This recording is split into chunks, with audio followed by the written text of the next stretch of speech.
날 어두워지는데 돕는 이가 하나도 없다면 얼마나 암담할까 찬양을 부르면서 생각해봤습니다. 오늘 CBS 올포원에서 다룰 주제가 부부의 세계를 다룬 TV 드라마 같은 어둠의 굴레에 빠진 한 가정의 이야기입니다. 그 집 가장의 이름을 들어보셨을 거예요. 호세아라고. 호세아. 네. 호세아 하면 정말 좀 너무 많이 불쌍한 사람 같아요. 네. 왜냐하면 다른 어떤 이례적인 순종이 아니라 자기 배우자, 자기 아내를 너 누구 만나야 돼? 라고 하시는데 정말 음란한 여인, 예, 자기를 사랑하지 않는 여인을 만나서 결혼을 해야 되고 또 그런 순종을 해야 될 때 살면서 중간에 도망갈 수도 없고 한 번 순종이 아니라 또 그렇게 해서 주님 말씀을 따르게 되잖아요. 이 고멜이라는 여자가 결혼했으니까 유부녀잖아요. 네. 예, 유부남도 마찬가지지만 바람을 유부녀가 계속 핀다라는 거. 거기다가 남편이 하나님 일꾼이잖아요. 남편 하나님 일꾼의 아내가 바람둥이. 뭐 말도 안 되는 콩가루 집안 이야기 같은. 막장드라마 이런 네, 얘기 없을 맞아요. 거예요. 막장이에요. 그렇죠? 네. 그 와중에 낳은 자녀도 셋이나 되잖아요. 근데 그 이름 뜻이 진짜 섬뜩한 거 아세요? 깜짝 놀랄 준비하세요. 첫째 이름 이스르레. 네. 하나님께서 흩어 뿌리신다라는 뜻이고, 둘째 로르하마, 긍휼이 여김을 받지 못한 자고, 셋째 로암미, 이거 완전 결정판이에요. 내 백성이 아니다. 아니 자녀들 무슨 죄입니까 이거? 그러네요. 애들이. 호세아가 신실한 하나님 일꾼인데 왜 음란한 여인과 결혼해라 이러신 건지 진짜. 아니 그래서 말도 안 되는 일도 하나님 명하시면 해야 됩니까 목사님들? 물어보는 거. 이 답답함을 목사님께. 말도 안 되는데 어떻게 된 겁니까? 직격탄 질문. 화가 많이 나셨네요. 네. 뭐 일단 좀 생각해 봐야죠. 왜냐하면 네. 하나님은 완전한 분이시니까 좀 물어봐야죠. 도대체 왜 그러셨냐고. 맞아요. 두 가지를 말할 수 있는 것 같아요. 그러니까 오죽하면 하나님이 그런 명령을 하셨을까? 아니 도대체 하나님이 그런 하나님이 아닌데 이렇게 왜 말도 안 되는 명령을 하셨을까를 우리가 생각을 해봐야 되고 두 번째는 이제 결혼이라고 하는 것은 배우자를 만나게 되면 다른 이성에 대해서는 그 이제 그걸 뭐라 그럴까 배타성을 갖는다고 얘기하잖아요. 그러니까 어제까지는 남자친구였고 여자친구였는데 내가 결혼을 했으면 그런 관계들은 좀 끊을 필요가 있는 거죠. 근데 이제 이 결혼을 했음에도 불구하고 남편을 버리고 바람을 피는 여자가 누구냐? 이스라엘 너다, 이스라엘.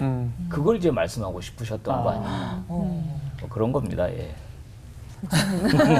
하나님이 가려가면서 순종할 만한 자에게 요청하시지 않을까요? 올포원 성경 66권을 새롭게 보는 시간, 오늘 12번째 시간인데요. 처음 듣는 호세아서에 어떤 숨은 뜻이 숨겨져 있을지 목사님들의 설교를 통해서 알아보겠습니다. 먼저 김윤희 목사님께서 시작해 주시겠습니다. 여러분이 남편을 위해서 정성껏 짠 머플러가 다른 여자의 목을 감싸고 있을 때 어떤 느낌이신지, 또 남편이 오래간만에 돈을 열심히 땀 흘려 모아서 사랑하는 아내에게 목걸이를 사줬는데 이 아내가 그걸 팔아서 내연남에게 명품 지갑을 사줬다면 어떤 느낌이실 것 같아요? 생각만 해도 그죠? 화가 나요.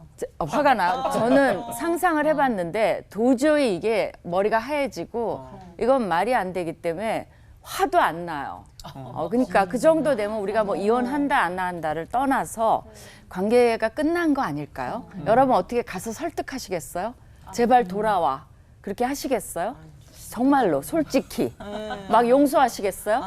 신앙이 좋으셔서 용서하실지도 몰라요, 여러분.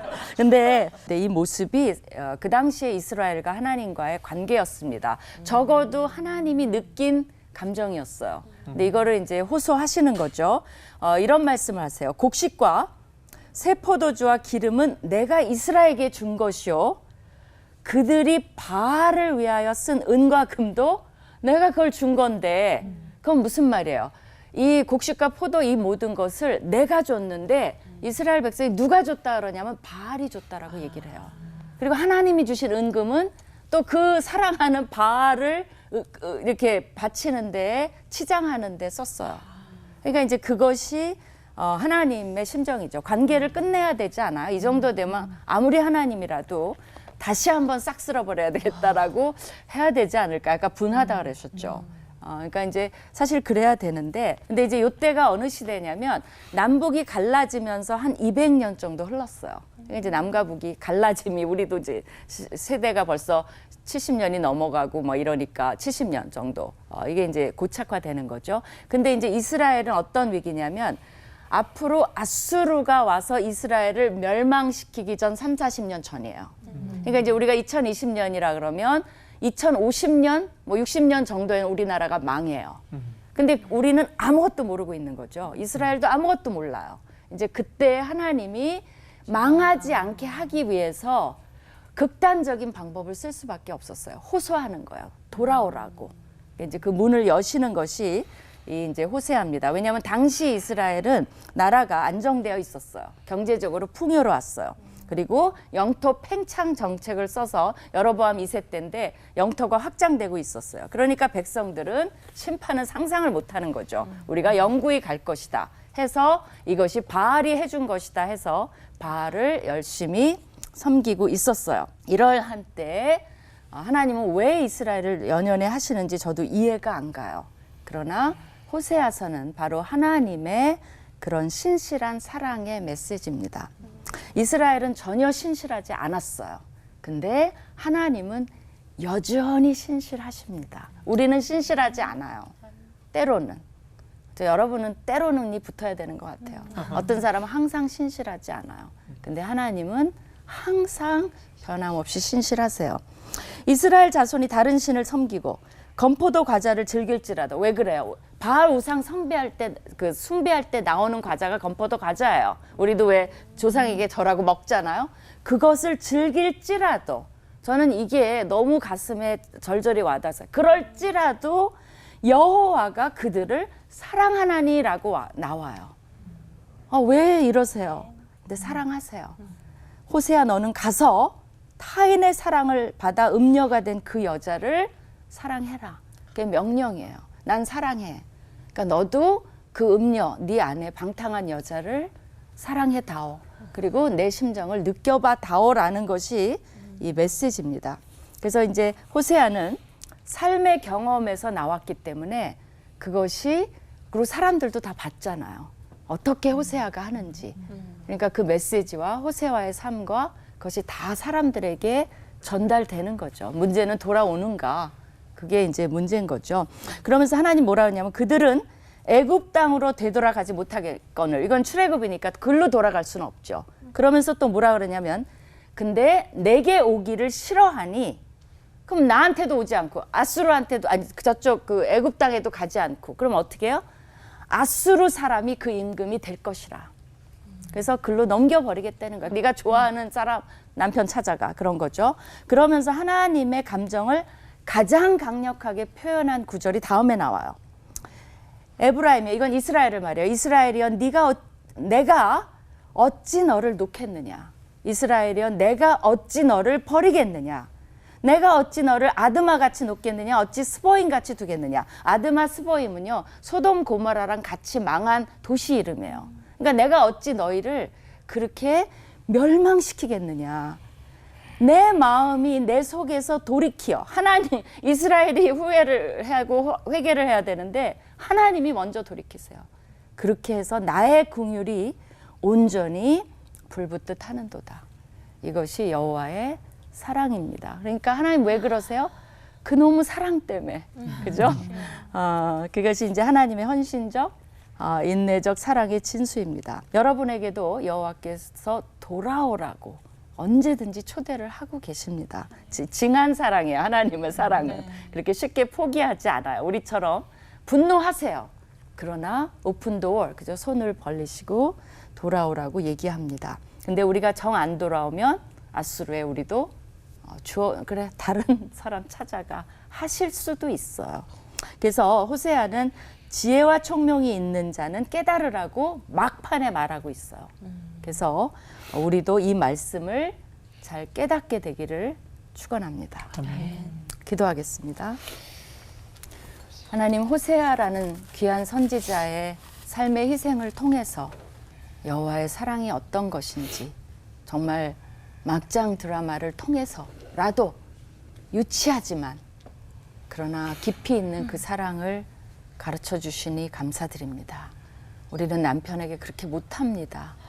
그러나 하나님은 하시는 우리가 따라갈 수 없는 분이십니다. 감사합니다. 우리가 호세아의 메시지를 잘 깨닫게 하여 주시옵소서. 예수님 이름으로 기도합니다.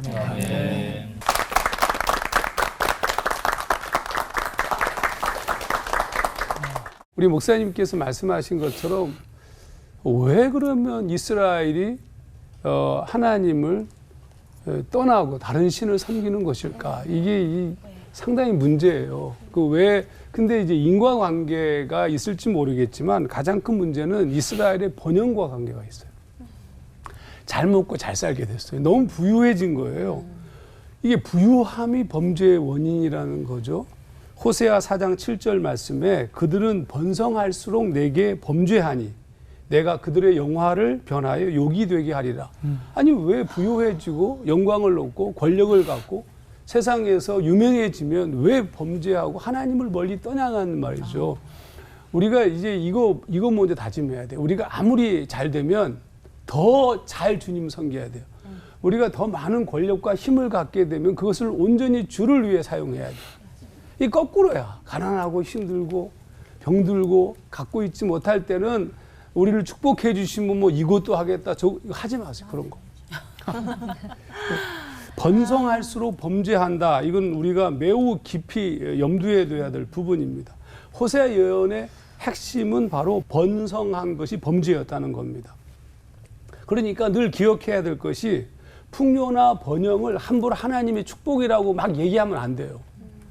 이게 잘못된 메시지, 이거 잘못된 번영 신학이 너무 길들여져 있습니다. 오히려 우리가 번영하고 번성할 때 꼭 물어봐야 돼요. 하나님 앞에 정결한 존재인가? 우리가 하나님의 축복을 누리고 있는 진정한 시기는 영적인 풍요가 이루어진 때이기 때문입니다. 그러므로 만약에 내가 영적인 타락을 범하고 있고 죄를 범하고 있는데 너무 잘 돼. 너무 부유해. 하나님께서 기뻐하시는 것이 아니고 지금 이 호세아 선지자가 얘기하는 것이 너희들이 지금 부유하지만 곧 멸망할 거라는 거예요. 그러니까 우리가 부유한데 죄를 범하고 있다. 그러면 멸망의 때가 가까운 거예요. 자, 그러면 여러분, 이게 우리가 늘 잘 되고 있을 때 늘 주의해야 되는데 그러면 왜 이런 문제가 발생한 것일까? 사실은 이 기가 막힌 이 모든 사실을 하나님은 다 알고 계셨습니다. 그런데 다 알고 계셨는데 하나님께서 이 다 알고 있는 이 엄청난 죄악된 존재들을 위하여서 하나님이 세우신 계획이 뭐냐면 존재를 사랑하는 거예요. 그러니까 우리가 뭐 못되고 엄청나게 되면 하나님 벌하시는 게 아니에요. 지금 이 호세아서를 쓴 이유는 사랑하기 때문에 너희들을 회복하고 싶은 게 결정적인 마음입니다. 우리의 의로움 때문에 사랑하는 것이 아니라 우리의 존재 자체를 사랑하시는 거죠. 그래서 아주 타락한 여인, 음란한 여인을 다시 아들을 셋을 낳았음에도 불구하고 도망친 그 여인을 다시 데려오라는 거예요. 다시 가서 내 아내로 삼으라는 겁니다. 그래서 여러분 아시는 것처럼 돈을 지불하고 아내를 데려오지 않습니까? 그럼 왜 이렇게 주님께서 행동하시는 것일까? 당연히 사랑하시기 때문에도 있지만 또 한 가지 이유가 있어요. 뭐냐면 모르기 때문이라고 생각하세요. 주님은. 기가 막힌 노릇이에요. 호세아 4장 6절에 내 백성이 지식이 없으므로 망하는도다. 근데 이 말씀이 이상하게 예수님께서 십자가상에서 돌아가실 때 하셨던 첫 번째 말씀하고 너무 비슷해요. 아버지 저들을 사하여 주옵소서 자기들이 하는 것을 알지 못함이니이다. 왜 주님이 이렇게 말씀하신 거예요? 우리가 모른다는 거예요. 우리가 몰라서 우리가 알지 못해서 얘네들이 죄를 범하고 있다는 겁니다. 그러니까 극단적으로 호세아를 택해가지고 엄청난 퍼포먼스를 하신 거예요. 야 이래도 모르겠니? 얘야 이래도 모르겠니? 이렇게 말씀하시는 거예요. 그분의 목적은 우리를 살리는 겁니다. 그러면 왜 이렇게 행동하시는 겁니까? 우리를 용서하시려고 작정하신 거예요. 용서하시려고 작정하셨으니까 몰라서 그래 이렇게 하시는 거예요. 몰라서 그래. 그러니까 너희들이 모르는 것은 잘못이 아니다 얘야. 오히려 내가 잘못했다야. 이렇게 말씀하시는 거예요, 지금. 그래가지고 끝까지 보여주세요. 호세아한테는 좀 미안하긴 하지만. 그러나 주님께서 우리를 사랑하시는 극단적 표현이죠. 저는 이 놀라운 이 주님의 모습을 바라보면서 우리가 깊이 깨달아야 돼요. 뭘 깨달아야 돼요?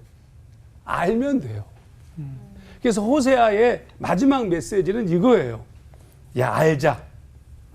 더 알자. 더 알자, 또 알자, 아주 알자.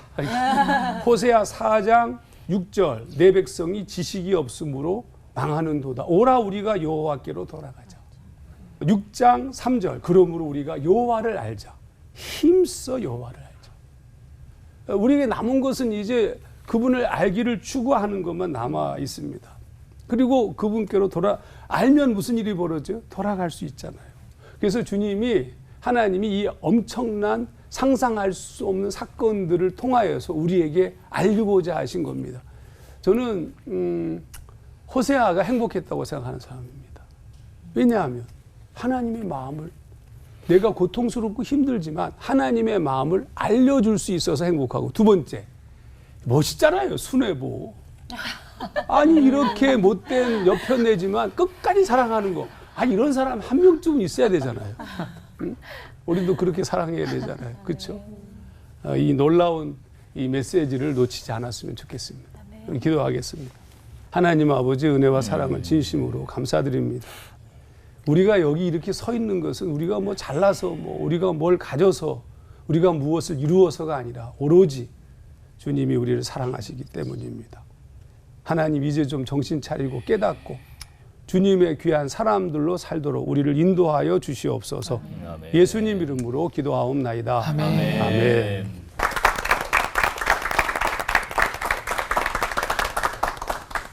호세아서는 다른 예언서와는 달리 특별한 예언서입니다. 왜 그러냐면 호세아의 예언이 행위 예언이기 때문에 그렇습니다. 말로 하는 예언이 아니라 행위를 통해서 보여주는 예언이거든요.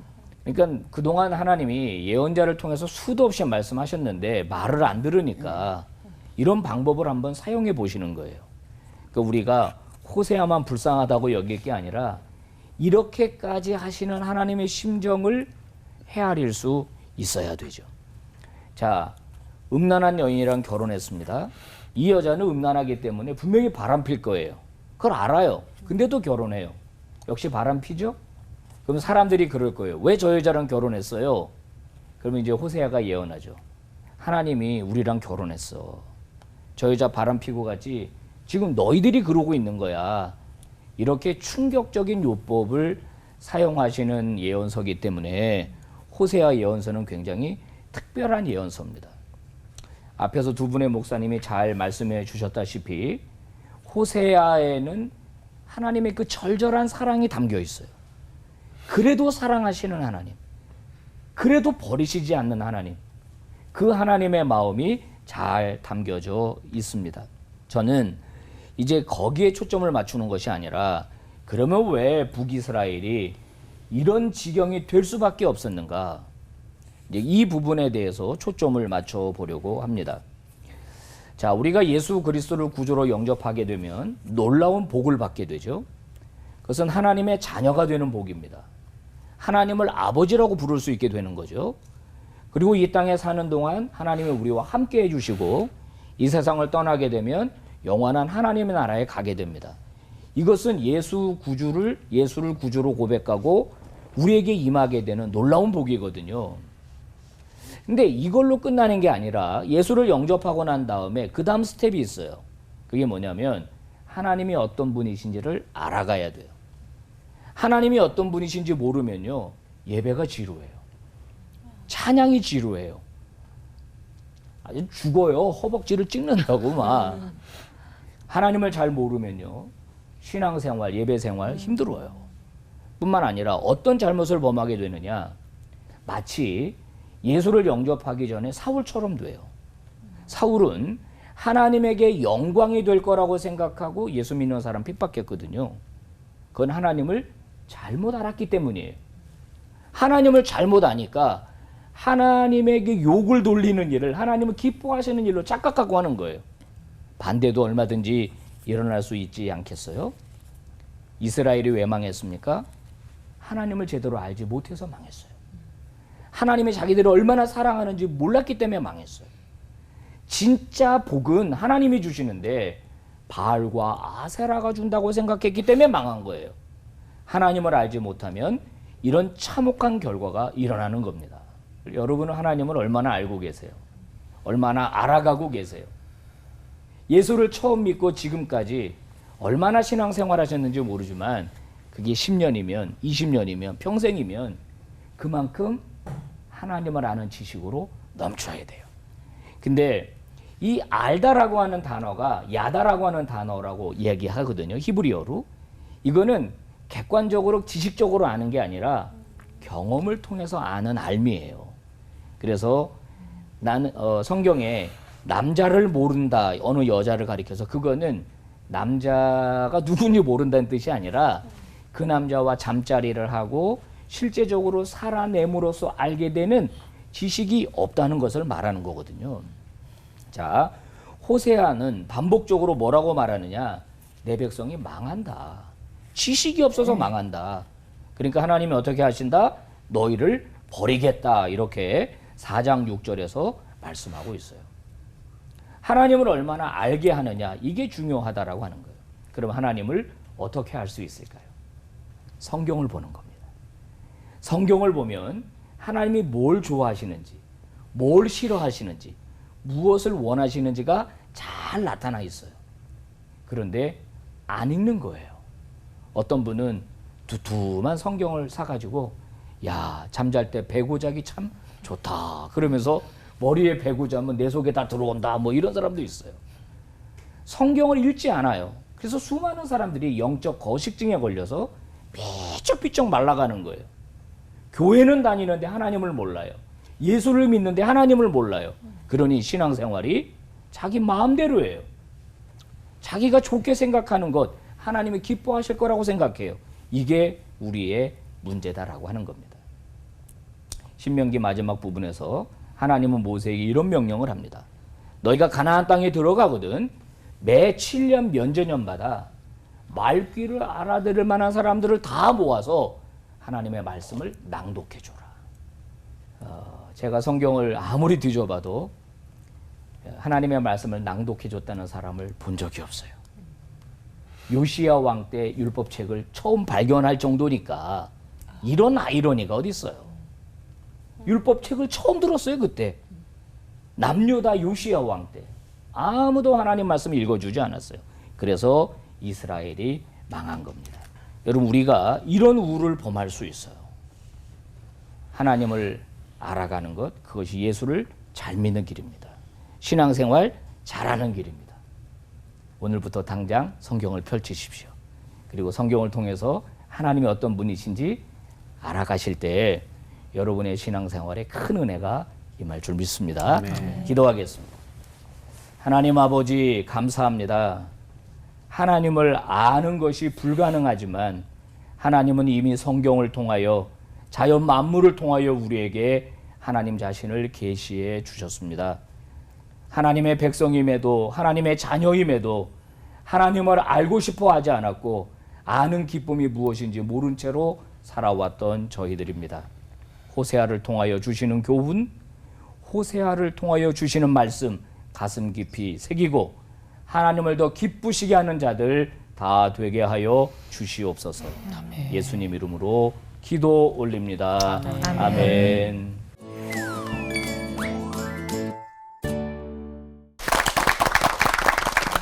하나님께서 허락하시고 기다리시고 보듬으시고 끝까지 품어주시는 그 콩가루 집안이 바로 그 이스라엘 백성이고 또 바로 우리의 모습이라는 얘기를 하니까 아, 참 남 얘기에서 내 얘기가 되니까 좀 마음이 달라지는 것 같아요. 좀 다행이다 싶은 마음이 들면서도 호세아에게 내리신 이런 명령만큼은 조금 이게 피하고 싶다. 네. 그런 생각은 여전히 드네요. 맞아요. 네. 진짜 성경 대부분에서 그냥 흔히 우리에게 좀 순결한 신부로 잘 준비돼야 된다라는 말씀 많이 들었지만 이런 좀 이렇게 남편을 버리고 떠난 그런 음란한 아내와 가정이라는 비유를 통해서 충격적인 예를 통해서 하나님께서 이렇게 풀어서 우리에게 말씀해 주신 것은 좀 독특한 게 아닌가 싶은데요.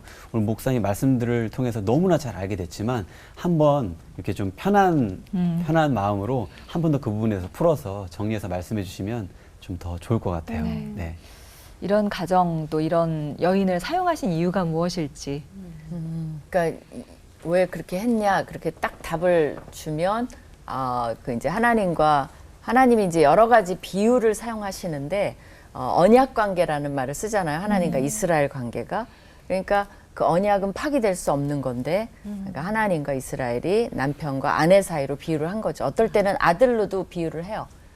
그렇게 하는데 이제 남편과 아내 그게 이제 가장 강한 거죠. 근데 이제 요거를 아까 목사님도 말씀하셨지만 그 이걸 이제 예언적 상징 행위라 그래요. 그걸 통해서 메시지를 많이 전달합니다. 근데 호세아만 그런 게 아니라 사실은 이사야, 뭐 에레미야, 에스겔 다 그랬어요. 에스겔은 정말 그게 되게 많아요. 뭐 여러분이 예를 들면 뭐 하나님이 이제 영화 PD처럼 그죠? 이런 드라마처럼 오케스트레이션을 막 하는 거죠. 그래갖고 뭐 390일은 왼쪽으로 누워 있어라. 뭐 40일은 오른쪽으로 누워 있어라. 이제 에스겔한테 또 마른 그 이제 인간 똥으로 떡을 구워 먹으라니까 난 그건 못한다. 더럽힘을 당하니까. 그래 그럼 쇠똥으로 한다든지 또 뭐 머리와 수염을 다 미는 등 에스겔이 하도 이상한 행동을 많이 해갔고요.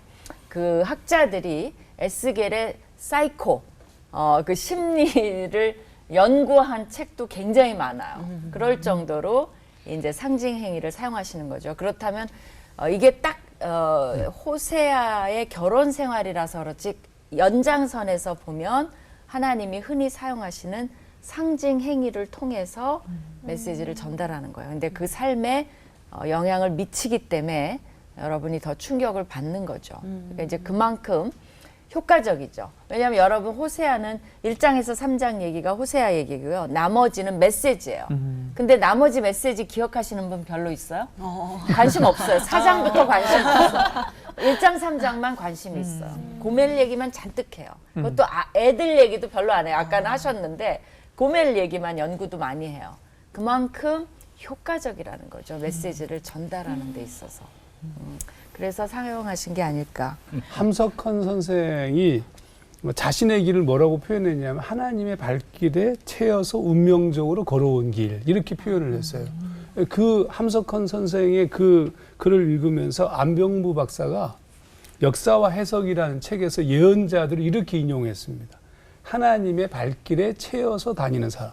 그러니까 하나님 발로 툭 차면 거기로 가요. 그걸로 굴러가는 거예요. 자기 의지와는 아무 상관이 없어요. 하나님께서 인간을 향한 메시지를 전하기 위하여서 소위 말하면 쓰임 받는 거죠. 근데 이게 아무에게나 맡기는 게 아니에요. 뭐 아무에게나 불러서 그렇게 하는 게 아니고 그만한 준비가 되어진 사람을 부르는 거죠. 이게 굉장히 중요합니다. 어쩌면 이 시대에 올바른 예언자, 선지자가 없는 이유는 그렇게 하나님의 음성에 철저하게 순종할 수 있는 사람이 없기 때문이 아닌가 이런 얘기도 할 수 있겠죠. 그래서 저는 개인적으로 아까도 제가 설교 때 얘기했지만 호세아는 너무 행복했을 것이다. 순애보적 사랑도 할 수 있고 끈 하나님을 향해서도 그렇게 표현할 수도 있고. 예, 그런데 저는 별로 하고 싶진 않습니다. 왜 부지월망이라는 말이 있잖아요. 달을 가리키었는데 달을 보는 게 아니라 손가락을 본다. 달을 보라고 했는데 달을 보는 게 아니라 손가락을 봐요. 호세아를 통해서 하나님의 마음을 봐야 되는데 자꾸 호세아가 불쌍하다. 그 얘기만 자꾸. 호세아에게 감정이입이 돼서. 네, 그러니까 이제 난 하나님의 마음을 좀 알았으면 좋겠다 우리가. 이제 그 생각이 들었고요. 그 다음에 제가 그 목사가 될 때 이런 충고를 들은 적이 있어요. 목사는 3가지 준비를 해야 된다. 항상. 하나는 설교 준비. 그다음에 2번째는 죽을 준비. 3번째는 이사 갈 준비. 그런 얘기를 들었어요. 그게 무슨 말이냐면 종에게는 뭐 3가지가 없다 그러잖아요. 자기 생각이 없고 재산이 없고 뭐 자기 가족이 없고. 이게 노예가 있었을 때 종에게는 자기 게 없어요. 그러니까 하나님이 누구를 하나님의 종으로 부르실 때는 그 사람은 자신의 전생일을 하나님께 드려야 해요.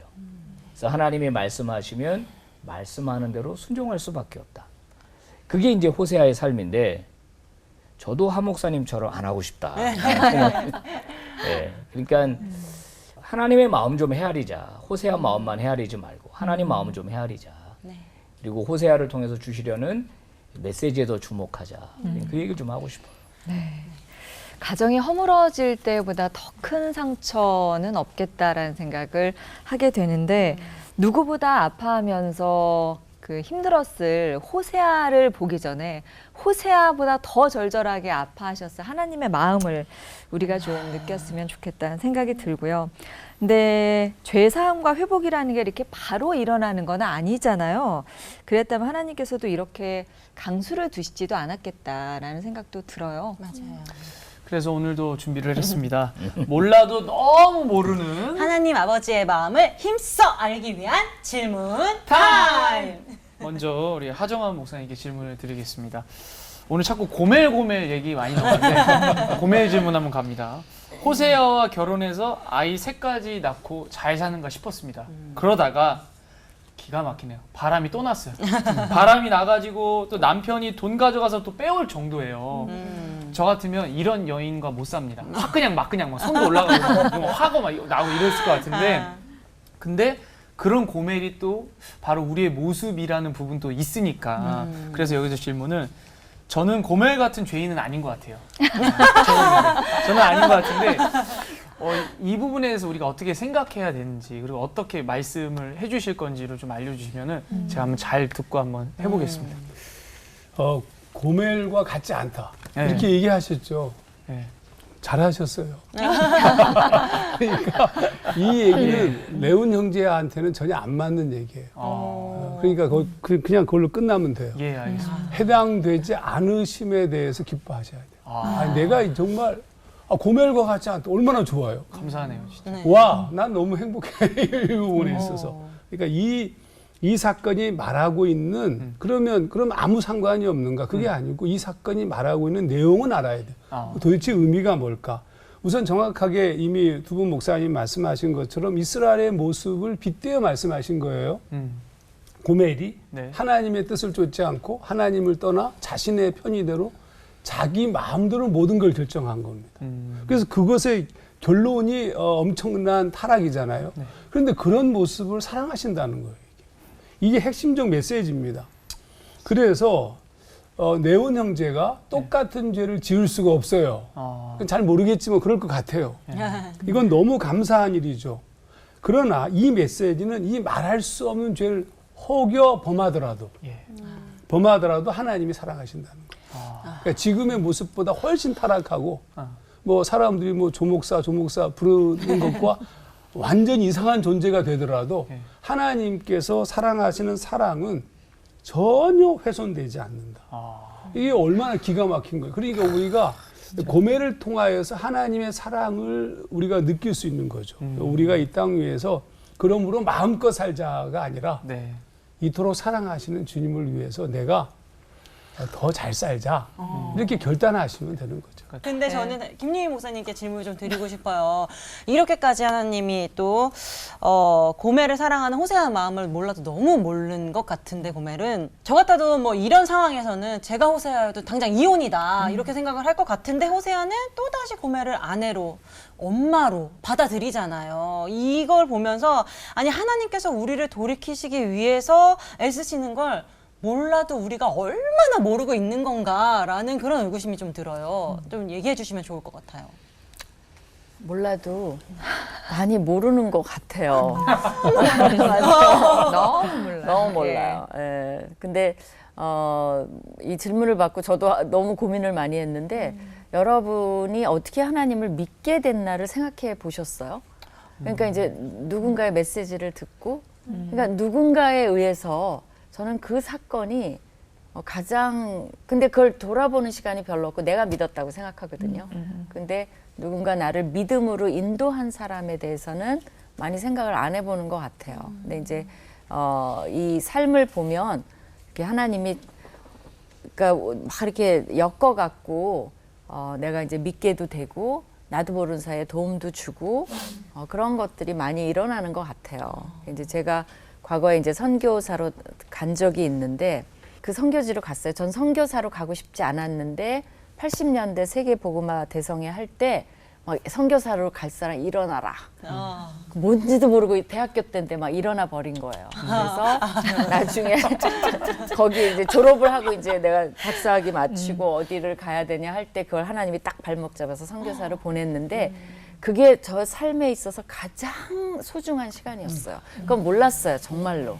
근데 이제 그 많은 사건 중에 이제 제가 이제 돌아왔어요, 한국으로. 그게 이제 끝나고. 근데 어떤 여자분이 전화가 와서 본인을 기억하냐. 그래서 이제 기억은 하는데 왜 하셨냐 그랬더니 그때 제가 그분한테 전도를 했대요. 근데 놀랍게도 그분 전도한 게 기억이 안 나요. 제가 언제요? 막 계속 물어봤어요. 근데 했더라고요, 보니까. 근데 잊어버릴 정도로. 근데 이 사람 삶에는 그게 너무나 심겨져 갖고 지금 생활을 잘하고 있습니다라고 해서 저를 찾아서 전도를 한 거예요. 그래서 제가 참 묘한 게 그게 들었어요. 누군가의 삶을 위해서 내 삶도 거기에 다 엮여 있구나. 그렇다면 나의 삶 속에 그 수많은 나에게 도움을 주고 스쳐가면서도 힘을 주고 그때 뭔가 나는 잊어버렸는데 그 사람 한마디 때문에 내가 다시 일어날 수 있었고 그런 것들이 다 하나님의 손길이구나를 느꼈어요. 근데 기억도 안 나요. 어떤 것들은 나에게 해주신 것조차도. 그러니까 우리가 지나고 나서 이런 계기가 와서 돌아봐야만 몇 가지 하나님이 하셨구나를 느끼는 것 같아요. 근데 너무나 감사를 안 하고 지나간 게 많아요. 그래서 어느 날 그걸 해야 될 것 같아요. 하나님 기억 안 나지만 다 하나님이 하셨습니다. 좋은 일들은. 그렇게 고백하고 싶어요. 이제 우리 김원남 목사님께 질문 드리겠습니다. 보니까 호세아를 통해 그렇게 돌아오기를 바라셨던 북이스라엘은 결국 아수르에게 멸망을 당해요. 그리고 사마리아인으로 천시당하고 존재감을 잃는데 6장 말씀을 보면 찢으셨으나 도로 낮게 하시고 치셨으나 싸매어 주신다고 하신 이 말씀과 너무 그 동떨어진 것 같아요. 그래서 지금 시대와는 어떻게 비교해 볼 수 있을까? 이 부분을 좀 알려주시면 좋을 것 같습니다. 예언자들의 메시지는 항상 두 가지로 선포돼요. if와 if not. 네. 그러니까 만약 너희들이 이 경고의 메시지를 듣고 돌이키면 내가 너희를 다시 내 백성으로 받아들여 줄 것이요. if not. 만약에 너희들이 내 메시지를 듣지 않고 패역한 길로 간다면 나는 너희들을 심판할 수밖에 없다. 이게 이제 예언자의 메시지거든요. 네. if와 if not.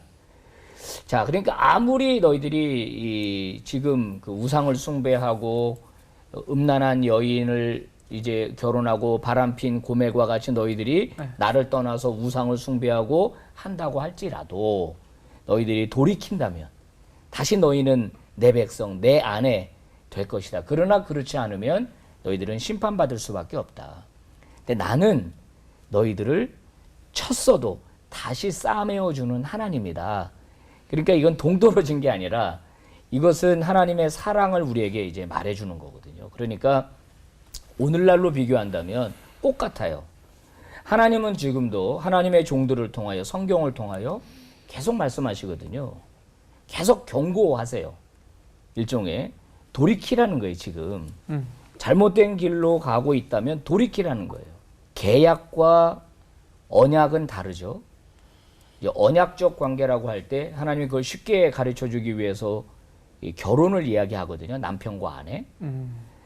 계약은 어떤 조건이 완성이 되면 이루어지는 것이지만 언약은 결혼의 서약과 같은데 나는 당신에게 이런 존재가 되겠습니다. 이게 서약이에요. 이게 언약이거든요. 그러니까 하나님은 마치 남편처럼 내가 이스라엘에게 너희에게 이런 존재가 되어줄게. 너희도 나한테 이런 존재가 되어줘. 이렇게 말씀하신 거예요. 그런데 이스라엘은 하나님에게 그런 존재가 아니에요. 오늘날도 예수 믿는 사람 중에 어떤 사람은 자기의 욕망을 달성하기 위해서 하나님을 이용해요. 고멜 같아요. 지난번 제가 여기 나와서 그 거룩이란 걸 이야기할 때 우리를 예수 그리스도의 십자가로 구원했을 땐 우리를 특별한 용도로 쓰시려고 우리를 구원하셨는데, 그래서 거룩한 존재가 되게 하셨는데 용도를 잘못 사용하는 거예요. 그래서 새로운 우상을 섬기는 거예요.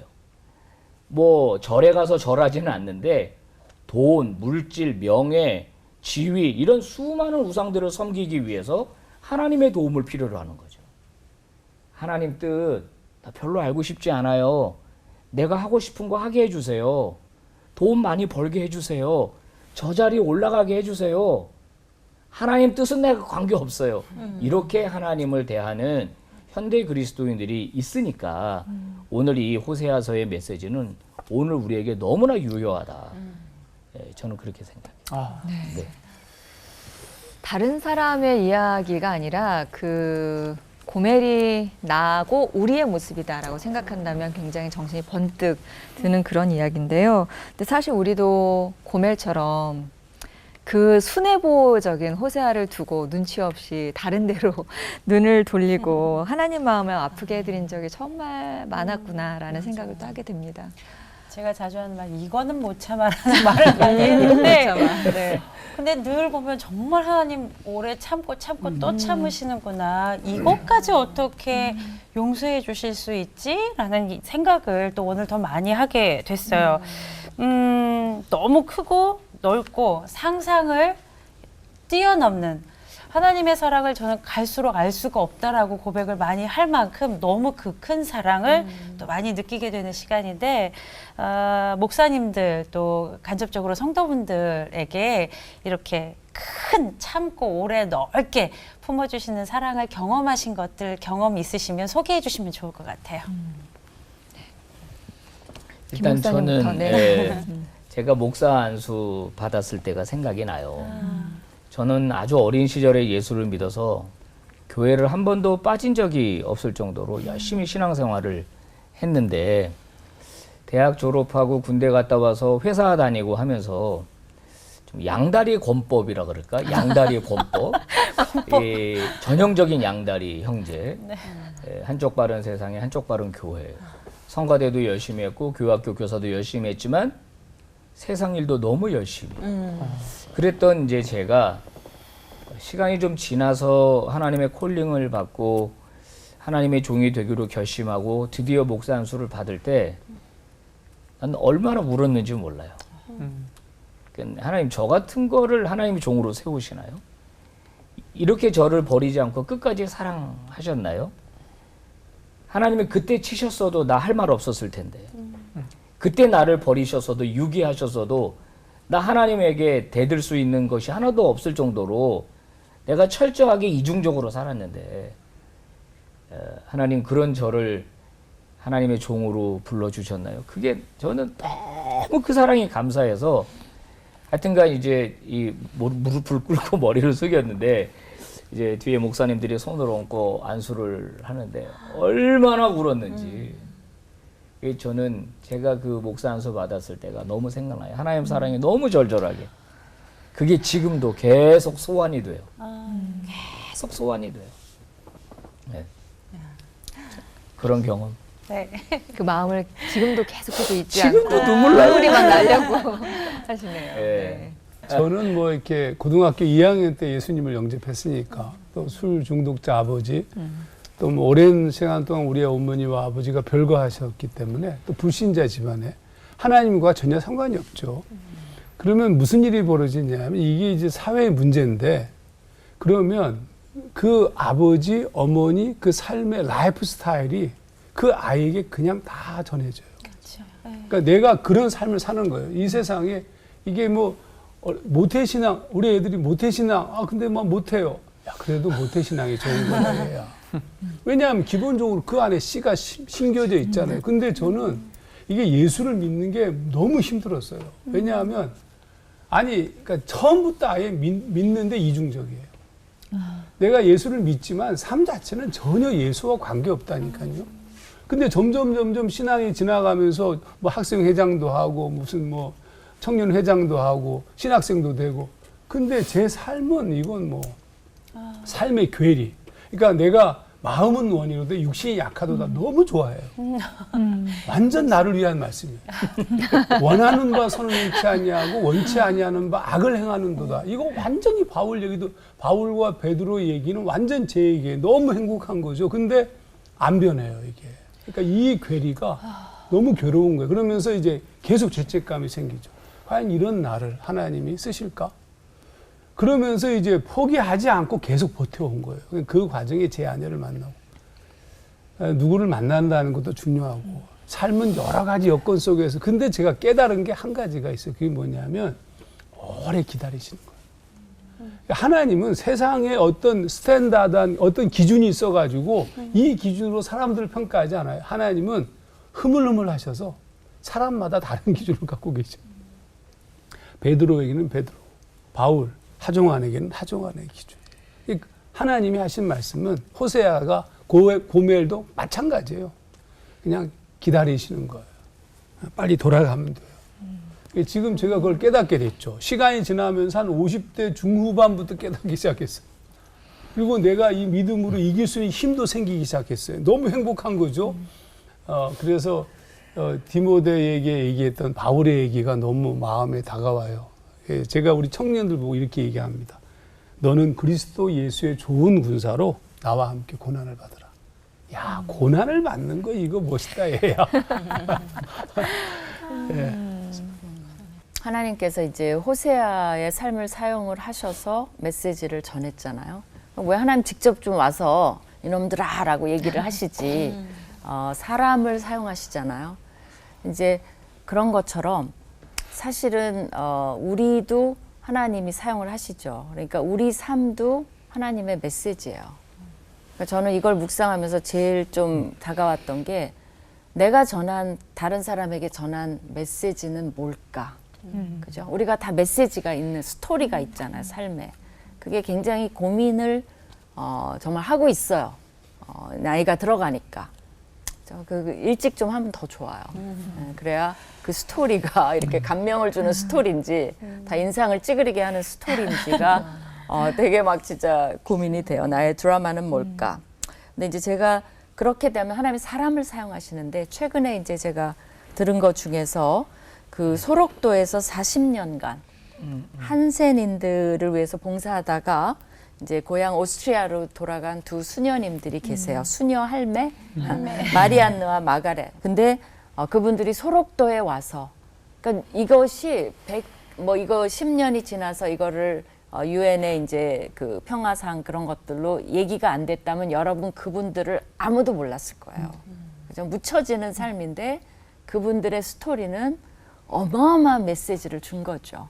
그 당시에 한센인들에 대한 의료진조차도 꺼렸는데 가서 약을 발라주고 그 상처를 만져주고 같이 밥을 먹고 그들과 함께 하면서, 생각해 보세요. 호세아도 불쌍하지만 왜 이 두 분의 삶이 소록도에서 40년을 봉사한 그 사랑은 누가 주신 걸까요? 그건 하나님 주시지 않으면 우리 그냥 못해요. 근데 거기에 순종을 했다는 거죠. 그리고 70대가 돼서 왜 돌아간 줄 알아요? 우리들의 삶이 이분들에게 이제는 짐이 된다고.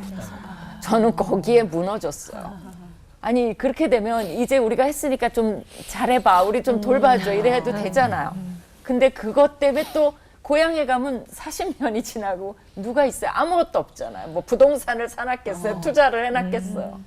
근데 돌아간 거예요. 그래서 호세아의 스토리는 너무나 숨겨져서 많은 곳에 있을 거예요. 그 덕분에 기독교가 누룩같이. 근데 그게 다 하나님의 스토리라는 거죠. 네, 늘 부족하고 죄인인 우리 모습이지만 또 힘써 여호와를 알고 또 사랑하는 그 마음으로 우리가 살아간다면 하나님의 자녀로서 부끄럽지 않게 살 수 있겠다, 그런 생각 하게 됩니다. 목사님들이 결국은 계시네요. 네, 자, 오늘 끝인사는 저희가 충분한 하나님의 사랑을 받고 있다는 것을 깨닫고 그 사랑을 하나님께 돌려드리는 열정의 마음으로 외치면서 마치도록 하죠. 네. 하늘처럼 높고 땅처럼 넓은 사랑으로 하나 되는 시간 옳고 와!